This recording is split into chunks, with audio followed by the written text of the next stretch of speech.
Последиците од изложеноста на насилство се многубројни. Голем дел од нив влијаат врз менталното здравје на членовите на семејството. Особено погодени се децата.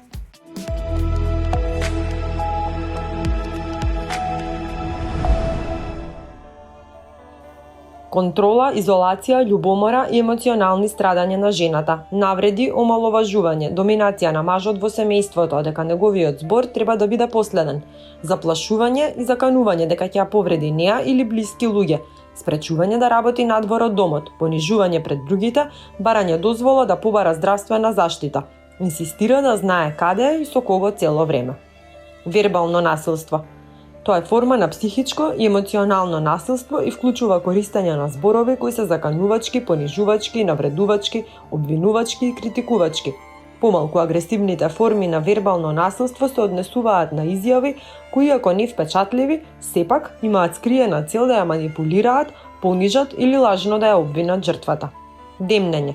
Тоа е намерно однесување на повторено заканување насочено кон друго лице, што предизвикува лицето да се плаши за својата безбедност. Демнењето, како облик на родово базирано насилство, директно е насочено и ги погодува жените.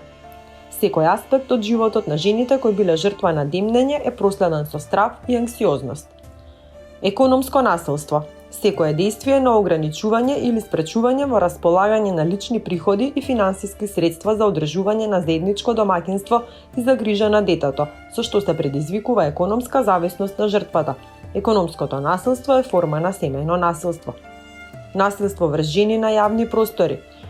Тоа е насилство врз жените на јавни места и се манифестира во следните форми: груби коментари, несакано сексуално внимание, зјапање, свиркање, допирање, стискање, физичко насилство, сексуално насилство, малтретирање, вознемирување и силување.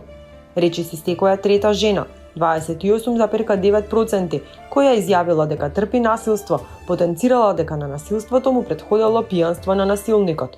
Како втора по зачестеност причина за насилство, жените ја наведуваат љубомората на партнерот, 16,8%, а речиси исто толку ги посочуваат и проблемите со парите, односно 15,6%, како причина што претходела на насилството. Интересно е дека дури 11,3% од жените што пријавиле насилство не можеле да идентификуваат причина што претходела на насилството, односно навеле дека немало причина за тоа. Ова се чини како најсериозна ситуација за жените, бидејќи не може да ја препознаат ситуацијата после која следи насилство и на таков начин.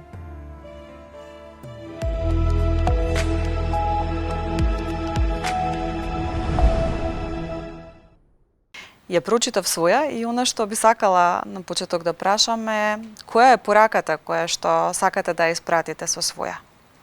Главната порака на своја е дека е најбитно да се биде свој. Не е толку битно дали ќе се вклопиме или ќе се издвоиме. Најбитно да се пронајде она своје јас и на тој начин да го живееме животот. Кому се обраќате кога сакате да ја пренесете таа порака? Своја во принцип раскажува за најзначајните, за клучните периоди во растењето и развојот на една девојка и жена. И токму девојките се пред се оние на кои што се обраќа своја, посебно оние кои што имале определени предизвици во животот, грешки, падови, кои што сакаат што поскоро да ги надминат. А во еден дел се обраќам и на машката популација која што сака да разбере како е да се живее со силна жена, како тоа да не ги исплаши, туку напротив како да ја дадат поддршката и љубовта што е потребна. Што беше инспирацијата што ве поттикна да ја напишете своја и на некој начин да направите една проекција на нешто со кое што ќе инспирирате? Па можам да кажам пред се мојата ќерка, која што ми помогна многу во животот да се себе спознам и да превземам определени чекори за подобар живот и за мене и за нејза. А која во меѓувреме се растеше, се развиваше, ја на некој начин се пронаоѓав во некои нејзини одлуки и размислувања. А од друга страна беше на еден вид начин на помирување мое со определени работи од минатото, кои што помогнаа да ги надминам. Штом ги споделив на социјалните мрежи во вид на кратки четива и добија навистина огромна поддршка помеѓу женската популација пред се, решив дека е добро тие пораки да се оформат и во вид на книга и да ги добие по широката јавност. Често пати кај нас лицата кои што биле жртви на насилство не се охрабруваат да превземат нешто, тоест јавноста има впечаток дека не се охрабруваат да завршат, иако во реалната ситуација верувам дека тоа не е така. Што ве охрабри вас да продолжите понатаму? Како што спомнав, мајчинскиот инстинкт беше многу значаен и многу битен во тој дел, затоа што мојата ќерка беше тогаш многу мала, меѓутоа осеќав дека многу наскоро ќе почне да сваќа и да гледа што се случува околу нејзе. Едноставно не сакав да живее во таква атмосфера и сметав дека колку порано, толку повеќе време јас ќе имам одново да изградам квалитетен живот за нас две. Тоа беше првиот момент. Вториот беше дефинитивно тоа што почна да ми недостига да бидам своја. Значи, за да може да се функционира во таа заедница, кога имате човек кој што нерационално се однесува, едноставно секојдневно тргав од себе и престанував да правам определени работи што претходно сум ги правела во надеж дека ете тоа ќе обезбеди некаква помирна заедница. Значи се откажав од хобија, се откажав од начин на облекување, на функционирање, од многу работи, едноставно веќе не се препознава во огледалото која сум. Се движав како сенка, да кажам, и еден ден реков доста, овака повеќе не може да функционира, дека едноставно треба да се излезе од таа заедница која што е неповолна. Дали сакате да кажете дека вашата лична одлука на некој начин ја пренесувате преку своја за да им помогнете на лицата кои што се соочуваат со слични ситуации, да ја донесат она одлука која не е толку брза, едноставна? Да, јас се обидов баш преку личен пример да споделам што повеќе од тие моменти и како се носеше таа одлука. Посебно да укажам на оние работи кои што може подобро дури јас да ги направам, особено делот на да се побара помош што поскоро од најблиските, да се испланира тоа заминување од таквата брачна заедница, затоа што не станува збор за класично каде што имате само обично карактерно несогласување, па имаме мирен развод и мирно раздвојување на таа брачна заедница. Кога има семејно насилство, малце по-специфична ситуацијата и подобро треба да се испланираат работите. Така што во тој дел укажувам на моите грешки и на работите кои што јас добро сум ги направила, со цел оние кои што во моментов се наоѓаат во таква ситуација, подобро да ја надминат. Често пати економската независност, финансиската независност на жените ги оневозможува да донесат брза одлука за да прекинат да бидат дел од тој циклус на насилство. Колку системот знае да го препознае тој момент? Она нешто прво сакам да одговорам во овој контекст е дека да, економската независност, економскиот момент е сериозно и битен, меѓутоа во носењето на таа одлука има два чекори пред тој момент за воопшто да се сетиме на економскиот дел.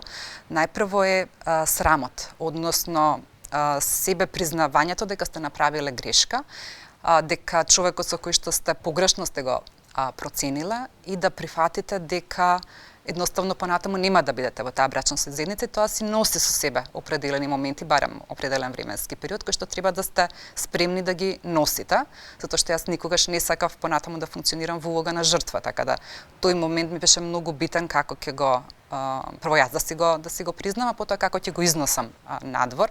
Вториот момент е стравот, затоа што секогаш има тука и страв, има и безбедносни ризици кои што се, и стравот од непознатото, уште побитно, затоа што кога сте во таква заедница, колку и да е таа лоша, сепак сте навикнати на нези, тоа кај многу жени знам дека е карактеристично, кој што јас бев во таква заедница 3 години, меѓутоа некои остануваат буквално и со децении, баш заради тоа што се навикнати на заедницата и она што е надвор ги плаши уште повеќе. Се плашат дека може би било уште полоша некаква ситуација или она што потоа може да следи како одговор од негова страна и тоа е тоа што ги парализира. Економска ситуација дори некогаш може да биде и како некаков параван што ќе правам ете немам услови, а некогаш и реално се немаат услови. Она што е битно и она тоа е во тој делот на подготовка што викам. Во денешно време, па поготово и со ковид ситуацијата, светот толку се дигитализираше да многу работи жените можат да ги направат и претходно. Може да стекнат и онлайн вештини, може да испратат и претходно CV ако претходно нели до тогаш не работат. За да на некој начин обезбедат или се подготват за определени приходи кои што ќе ги имаат по излезот од таа брачна заедница, кои што може да ги стекнуваат дури од својот дом, кои што не мора да бидат дури од само од Македонија. Денеска работодавци може да се најдат секаде во светот. Кој се наоѓа во таква ситуација, има некаква дилема како тоа може да се направи, слободно ги поканувам да ми се обратат и на Facebook страната на свој, на мојата лична страна. Секогаш сум достапна за разговори и за совет. Додека во делот на институциите пред 10-12 години кога се соочував с таа ситуација беше на многу лошо ниво, а колку што знам нема ни некои големи подобрувања во меѓувреме. Оно што е променето е што се појави определени, да ги кажам, невладени организации, здруженија кои што нудат таква помош и се погласни дека таква помош постои. Тоа го немаше во тоа време и навистина беше тешко да се донесе одлуката и да ете самостојно ги буткате тие процеси. Јас на 2-3 пати си имав јавено и во некој од на телефонските броеви на центрите за социјална помош. Буквално не добив тогаш никаква поддршка или совети кои што беа неупотребливи или многу на ниво на се уште ништо толку страшно не се случило, значи не можете да го значи не може да превземеме нешто додека не се случи. Имаме што од кога ќе се случи, значи не треба да го чекаме да се случи, туку треба да се превенира. Има законодавства кои што го имаат тоа решено на добар начин, каде што многу порано се реагира. Далеку сме од тоа и треба да се работи во таа насока.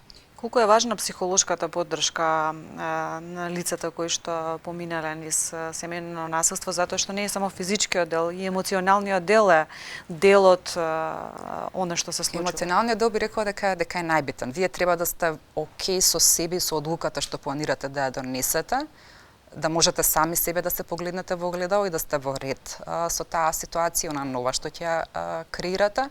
Затоа многу е битна психолошката поддршка и супер е што постојат денеска здруженија кај што може да побарате и бесплатна помош во таква форма. И жените не треба да се срамат да ја побараат, како што кога нели ако ве боли нешто одите на лекар, доколку имате емотивна дилема, дефинитивно треба да се обратите и да побарате помош.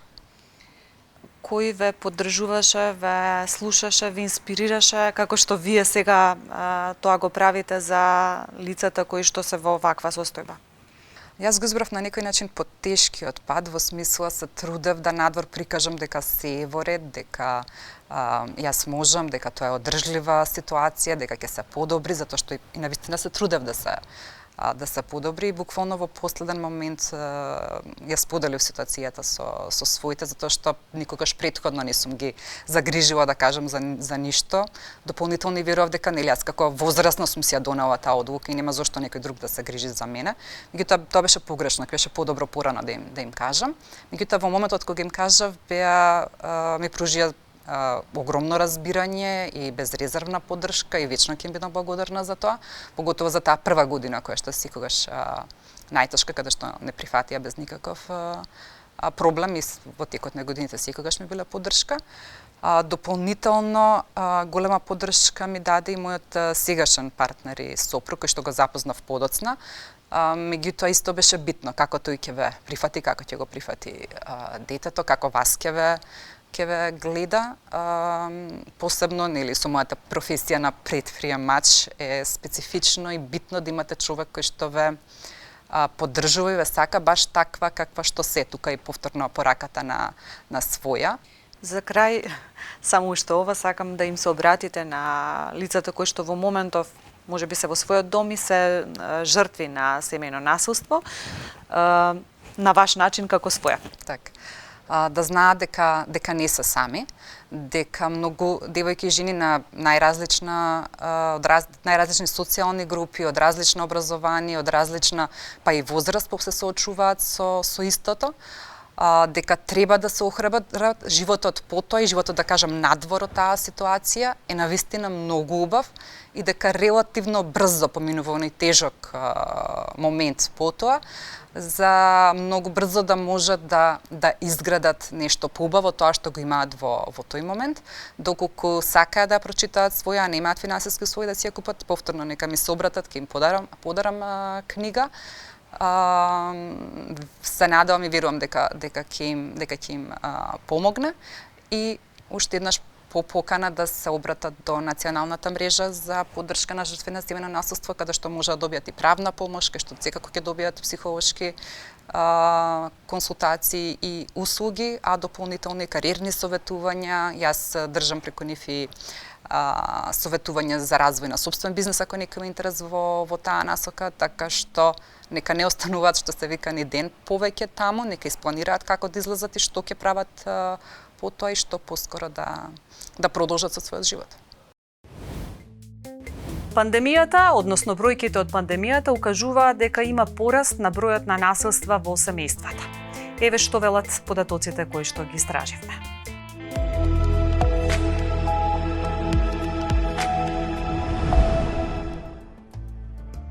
Системите за заштита на жените жртви се реорганизираа со цел обезбедување итна помош и поддршка на жртвите. Во земјава е забележан пораст на пријавите на семено насилство, особено по завршување на вонредната состојба и намалување на мерките за забрана за движење. Она што е значајно е зголемувањето за 25% на бројот на поплаки за семено насилство во 2020 година, особено во првата половина на годината за време на вонредната состојба и карантинските денови. Сведоци сме дека и покрај пандемијата со COVID-19 се соочуваме со уште една пандемија. Пандемија на родово базирано насилство. Секој од нас може да биде жртва на родово базирано насилство. Тоа е прашање на човековите права. Никој не заслужува да страда и не смее да молчи. Изминатите години успеавме да изградиме силна правна рамка за заштита од родово базирано насилство, но законите, мерките и политиките ќе останат безвредни ако не се применуваат доследно и на дело. Според податоците, најзастапената возраст во која лицата се јавуваат како сторители на семено насилство е возрастната граница од 31 до 40 години. После неја границата од 18 до 30 години, но и над 60 години. Оваа динамика на застапеност до некаде е присутна и кај жртвите. Одстапка се јавува само кај возрастната граница над 60 години, каде бројот на жртви е незначително помал од сите останати категории на возраст.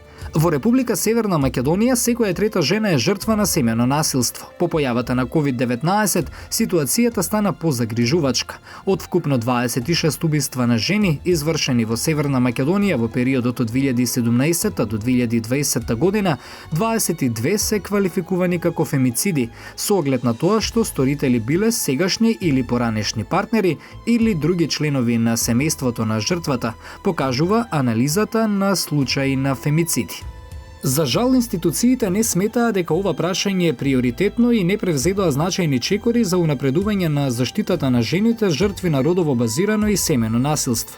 Родово базираното насилство и фемицидите како најтешка форма, исто како и вирусот COVID-19, може да се појават во сите слоеви на општеството, не дискриминираат и не избираат возраст, националност и социоекономска положба. Како што многу меѓународни експерти, меѓу кои агенциите на Обединетите нации го нарекуваат, тоа е скриена пандемија поради која илјадници жени и девојки ги губат своите животи од страна на лица на кои им веруваат. Да, пријавуваме во МВР и пријавуваме во Центар за социјална работа. Сметам дека тука постои мала некоординираност помеѓу нив, поготово кога еве на пример тука како уште еден актер од целата приказна би се вклучил АВРМ, има многу убави мерки и ни треба едно цело убаво заокружување на овој цел триаголник, да кажам, можеби некогаш е и многу аголник, зависи колку актери се вклучени во истиот, за да всушност покажеме кој е патот на една жена откако ќе пријави насилство, што се добива како решение, како поддршка како решение. Многу е добро што добива прва поддршка како што е најпотребна во таа акутна фаза, а тоа е психолошка поддршка и бесплатна правна поддршка, што е многу важна. Следна поддршка која треба да ја добие е токму ова, економски да се зајакне. И потоа мислам дека ќе се охрабрат и многу почесто да пријавуваат насилство. А другата страна на која многу треба да работиме е насилникот. Затоа што тој истиот насилник, откако ќе излезе од затвор или откако ќе заврши таа мерка што му е оставена од страна на МВР, тој може тоа истото да го повтори. Ако не на таа жртва, тогаш на некоја друга. Многу жени се плашат да побараат помош од полицијата, кога биле жртви на насилство, стравувајќи дека нема да им верува. Кога ќе им го поставам прашањето што е тоа што го посакуваш за себе, да ми одговорат дека многу одамна престанале да посакуваат било што за себе. И тоа е навистина многу тажно, многу жално, бидејќи се исклучиле себе си и најчесто се посветуваат на тоа да на децата им биде добро, да на децата им се посветат, да им најдат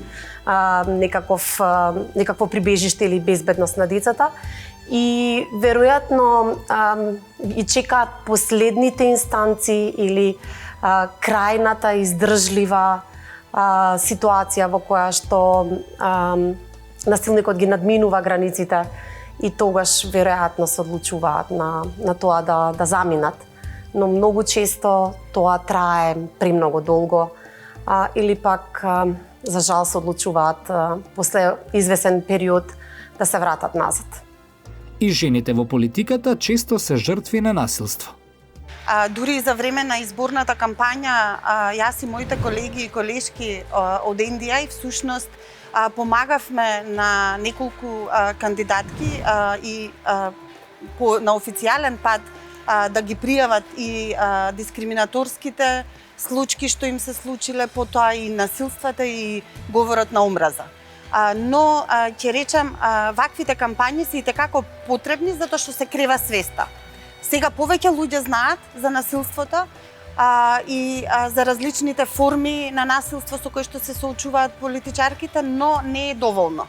Истовремено, со помош на проектот за унапредување на родова еднаквост, работиме и со политичките партии. Значи, мораме да работиме во подобрување на ситуацијата и унапредување на родовата еднаквост во самите политички партии, со промена на статут, со промена на одредени пракси и практики кои што се случуваат во политичките партии, па дури би рекла и воспоставување на етички кодекси во политичките партии, заради тоа што се додека немаме основа за санкционирање на одредени однесувања, за жал ќе се случуваат примери на насилство врз жени, а морам да ја пофалам работната група за родова еднаквост која што е формирана и од мажи и од жени од 8 политички партии и работат заедно на унапредување на родовата еднаквост. Во периодот 2017-2020 година се убиени вкупно 26 жени, според податоците на Државниот завод за статистика. Од нив 22 убиства, односно 84%, може да бидат квалификувани како фемициди. Од направените увиди во предметите за убиства на 16 жени, кривичното дело може да биде квалификувано како фемицид во 14 случаи. Кај повеќе од 75% од анализираните случаи на убиства на жена, кривичното дело е извршено од страна на актуелниот или поранешен брачен или вонбрачен партнер со кого живеела во заедница. Во однос на заштитата на семејното насилство, од правен аспект гледано, задоволуваат европските стандарди во однос на казнено-правната заштита на семејното насилство, но и од граѓанско-правната сфера. Но и тука и од учесниците на самата конференција се констатира дека имплементацијата всушност затајува на повеќе сегменти, што значи дека иако имаме добра правна рамка, немаме добра имплементација.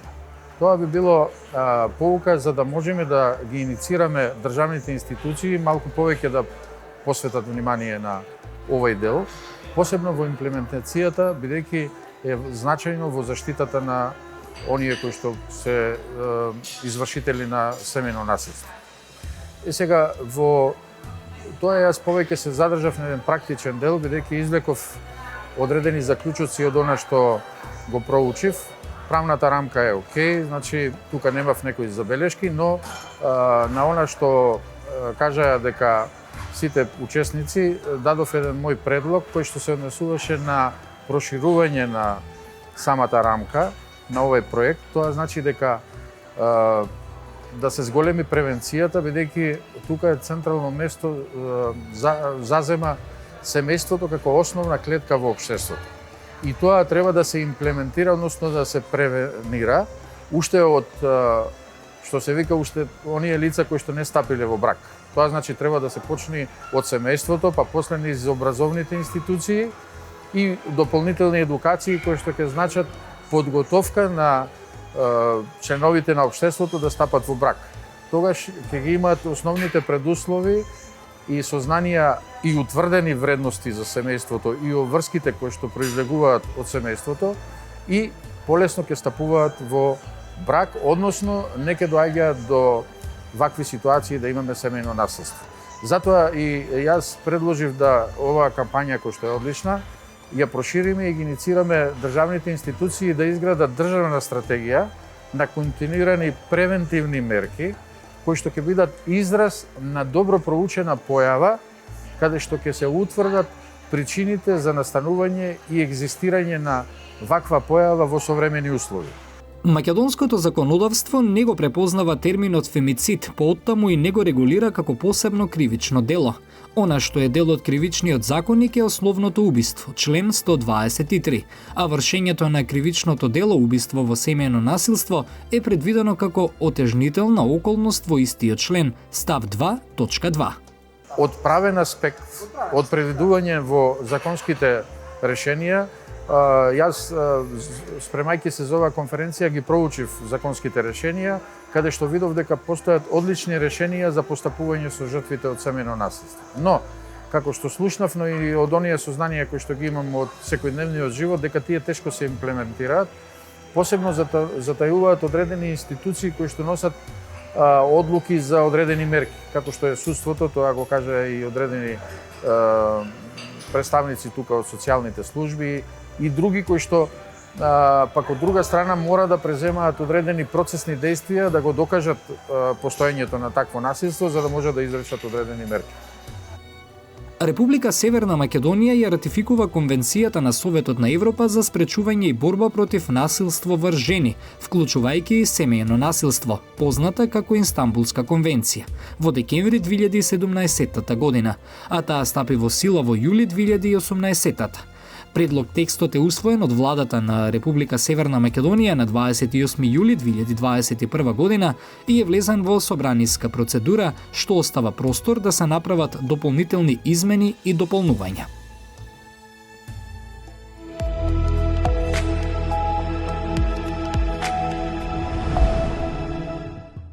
Организација на жени на град Скопје од 1991 година, 1994 година отворена е СОС линијата за семејно насилство, прва у Македонија. Од тоа произлезе дека е потребно, кој ќе ни се јават жените, дека има потреба од згрижување и сметавме дека е неопходно да имаме една транзитна куќа или некое згрижувалиште баш у таа акутна фаза, така да 1997 година отворена е нашиот шелтер, сега го викаме шелтер, пошто е стандардизиран со минимум стандардите по Истанбулската конвенција. Тука жените може да престојуваат од една недела до една година, така да имаат психосоцијална поддршка им се обезбедува, сигурен и безбеден престој, облека, медикаменти, храна и се работи на нејзино зајакнување, прво психолошко, психосоцијално зајакнување, за да се запознава со она што може да го пружи шелтерот, а тоа е прво да ја даде својата согласност доколку сака да биде згрижена во шелтерот, да се запознае со куќниот ред на истиот и за да може понатака да видиме кои се незините потреби низ програми кои ги работат социјалните работники и психологот, понатака да се работи и со децата, доколку има потреба децата се во градинка да ги префрлиме во близина на шелтерот или во училиште, кој е непосредна близина, за да може полесно да се работи и да жената едноставно самата низ работата и престојот у шелтерот успее да види каде и понатака она сака да се движи, во кој правец. Многу пати ни се случило да најдеме работа на тие кориснички наши, да им обезбедиме пристојна кирија негде, каде би можеле да обстојуваат сами со своите деца. Точно морам да кажам дека тоа е помал бројот на такви кориснички, повеќето од нив повторно се враќаат кај сторителот, што може би некаде е вина на сите нас, од граѓанските организации, институциите во системот, центрите за социјална работа, полиција, обвинителство, каде може би соодветно и брзо не се изреагирало.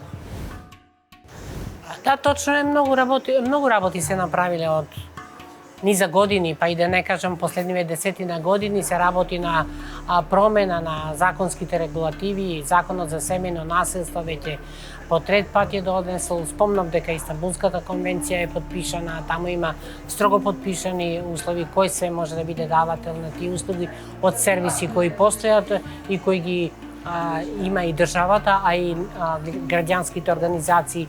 Тоа значи и советувалишта за психотерапија кои ги посетуваат корисничките, потоа сервиси за бесплатна правна помош, кризен центар за згрижување, шелтери за згрижување, и тоа гледаме, односно се работи да го има на цела територија на Република Македонија. Овој главен дел од сервисите, знаеме сите дека е концентриран овде во Скопје, меѓутоа тој е еден разлог затоа што овдека имаме поголем број на жители, а и повеќе жени се јавуваат во помалите средини, не дека нема да се јават, меѓутоа е помал број, се уште во такви средини постои патриархатот, стереотипите, традицијата, каде може би ги спречува жените, меѓутоа јас ги охрабрувам.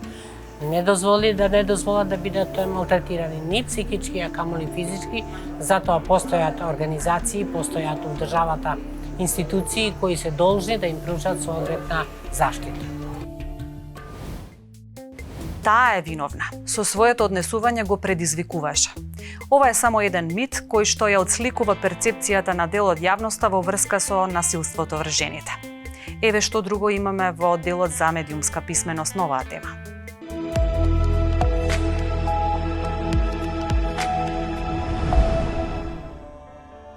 Мит, жртвата го предизвикува насилството.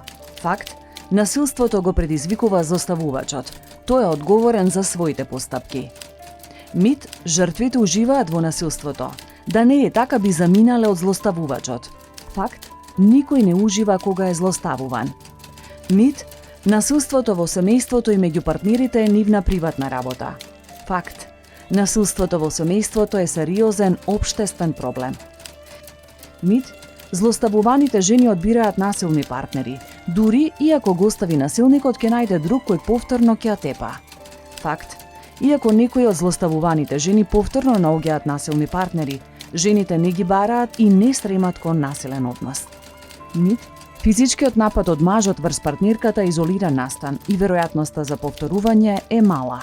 Факт, физичкото насилство е дел од сложениот образец на моќ и контрола во партнерскиот однос. Мит, ако мажот ја тепа жената, мора да е ментално болен. Факт, менталната болест не е предуслов за семејно насилство. Мит, мажот кој само се заканува со физички напад не е злоставувач. Факт, заканите представуваат специфичен облик на злоставување. Да не судиме, да слушнеме, да поддржиме и да охрабриме да престане насилството во било кој облик. Довидување до следната приказна. Очи темни,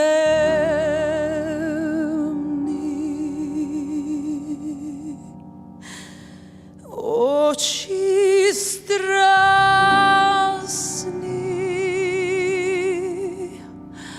очи прекрасни.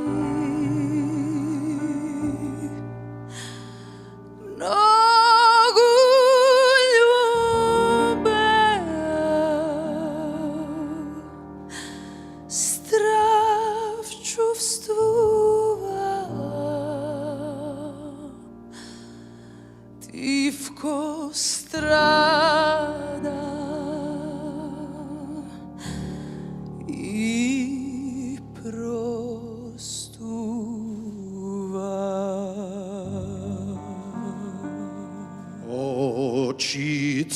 crni,